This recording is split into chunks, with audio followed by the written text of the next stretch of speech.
Welcome to Somebody Pinch Me, the podcast that doesn't ask for your comfort, just your attention. Each episode, we break down the lies baked into everyday life in America, from the paycheck that won't stretch to the corporations cashing in on your burnout.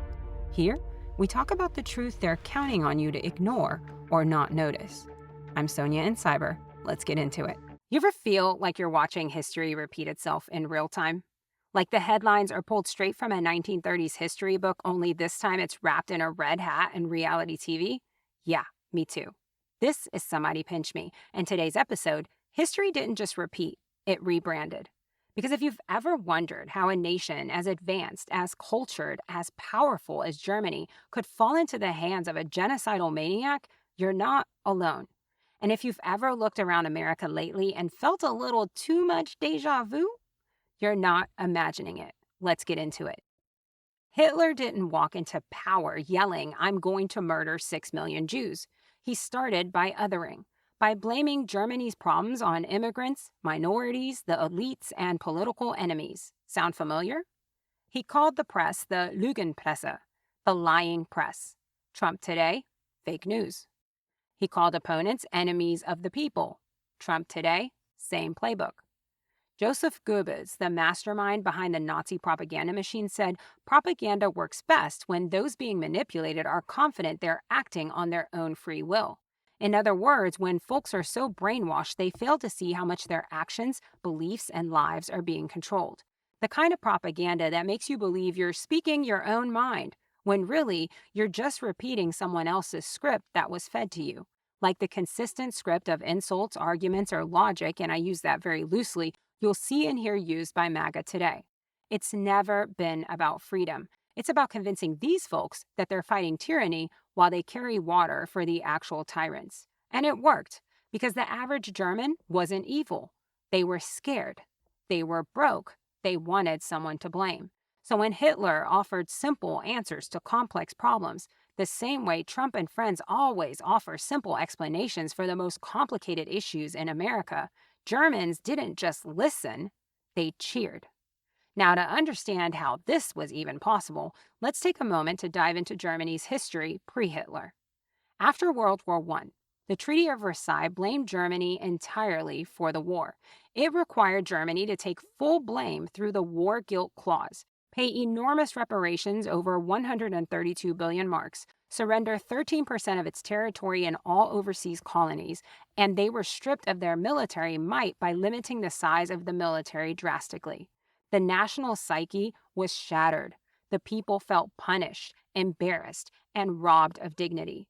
Many Germans saw this as a national humiliation, not just unfair, but an intentional act to keep Germany weak. Enter the Nazis. They promised to make Germany great again. Literally. They told Germans they were the superior race, that others were to blame, Jews, Marxists, immigrants, the disabled, and that they had been stabbed in the back by their own corrupt elites. This narrative became central to Hitler's rise. Sound familiar? It should. In modern America, decades of economic decline, factory closures, automation, and offshoring left many rural and working-class Americans, particularly white Americans, feeling forgotten. After the Cold War, America shifted into a globalist corporate-first economy. MAGA capitalized on this. They still do. Trump spoke directly to the resentment. They're laughing at us. They took your jobs. The elites betrayed you. I alone can fix it.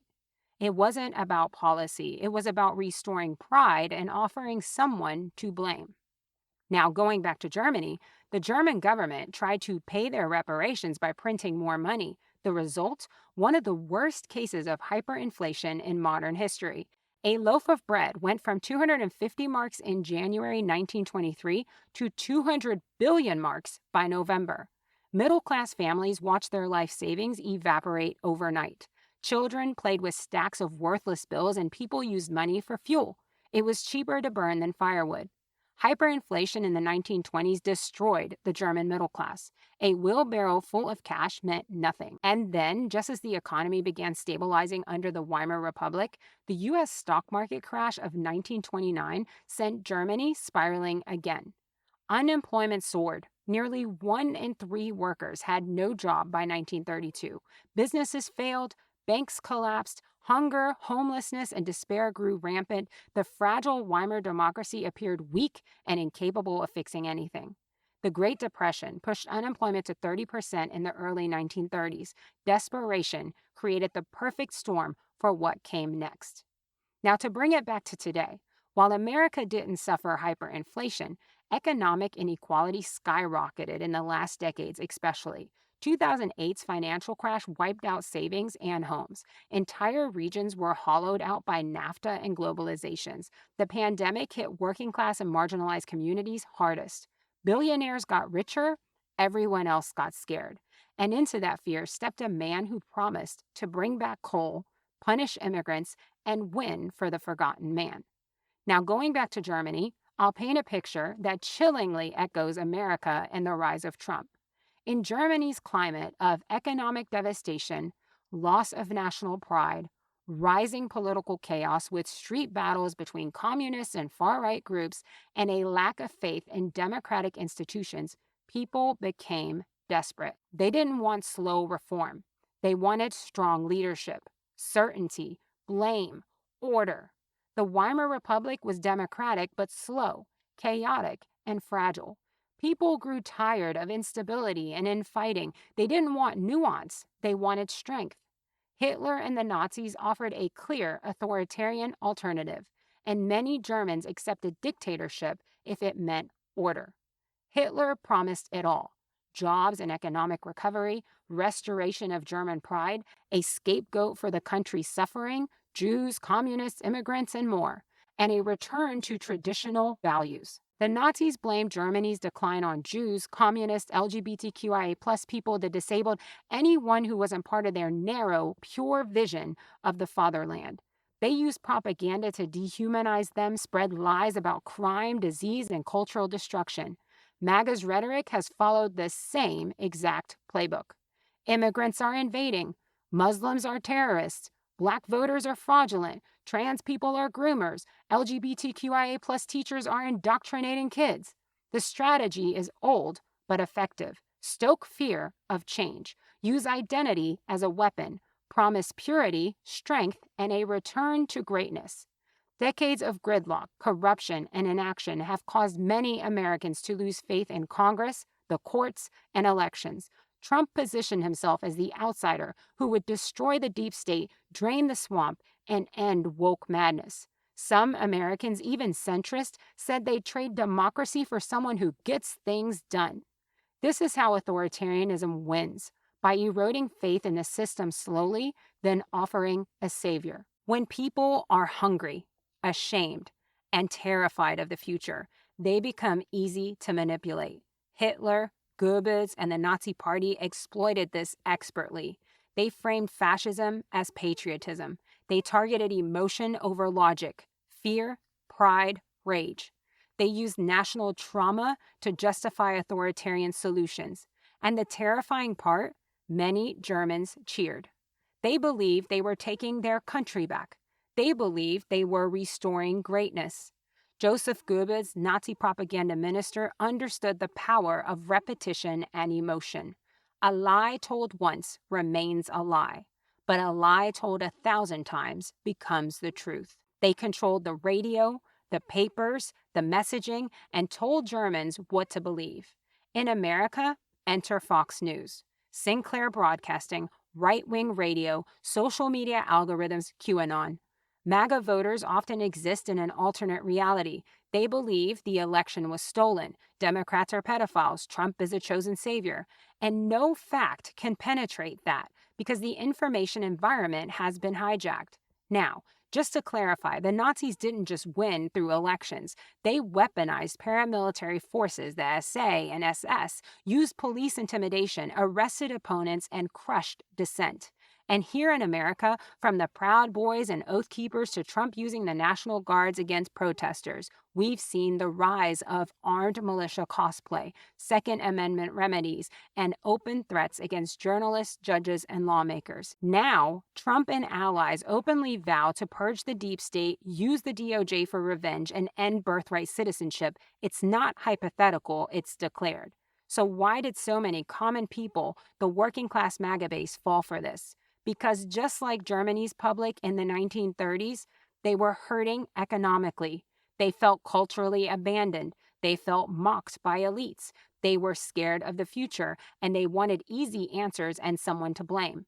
Instead of being lifted up by truth, they were dragged down further by lies. Hitler didn't seize power overnight. He was normalized. He was accommodated. And by the time enough people realized what he was, it was too late. The same trajectory is happening here. We like to think we'd recognize fascism when we see it. We tell ourselves we'd never be the ones cheering while others suffered, that we'd never fall for the lies, that we're smarter now, freer, safer. But here's the truth. History didn't just repeat. It got bolder. It got flashier, louder. It learned to wear a red hat and wave a flag while holding the matchbook. Many Americans still feel puzzled by what happened in Germany, like how it could have happened, and still believe it could never happen here. But it is, right now, and it's worse. In Nazi Germany, the cruelty was hidden, at least at first. Here in America, it's broadcast on live TV. People are cheering the suffering. They're clapping for cages. They're defending Alligator Alcatraz, a floating migrant prison, or more accurately, concentration camp in the Gulf of Mexico, where we literally sentence people to isolation and trauma for daring to seek safety. We're setting up inhumane prisons in other countries, illegally deporting folks to who knows where with no due process, and the worst part, they're stripping Americans of critical benefits and coverage just to do it, with your tax dollars. They're mocking the deaths of brown and black Americans murdered in traffic stops, shot in their homes, and erased by policy. They cheer when books are banned. They laugh when folks living alternative lifestyles are ridiculed or worse, violently accosted. They scream freedom while pledging loyalty to one man no matter what he does. And still, too many people don't see it. Too many brush it off as politics. Too many think they're safe because they're not the ones in the crosshairs yet. But that's how it all starts. And this time, it's not creeping in the shadows. It's marching down Main Street. So if you're waiting for a moment more obvious than this, there isn't one. We're living in the pages of the history book right now. And whether you're MAGA, moderate, or just minding your own business, if you're not speaking out, you're part of the silence that enables the next atrocity. Because here's what history also teaches us. It doesn't take a majority to commit atrocities. It just takes a passive public and a loud enough cult willing to do it in the daylight. But there's still time to wake up, to pay attention, to speak louder than the hate, to resist with more than an eye roll, to remember that being a bystander is never neutral, it's a choice. This isn't about left or right anymore. This is about human or inhuman, about freedom or authoritarianism, about truth or the lie repeated 1,000 times. So I leave you with this. If you've ever said, I would have done something back then, this is the back then. And what you do now matters. This is Somebody Pinch Me. I hope you're listening.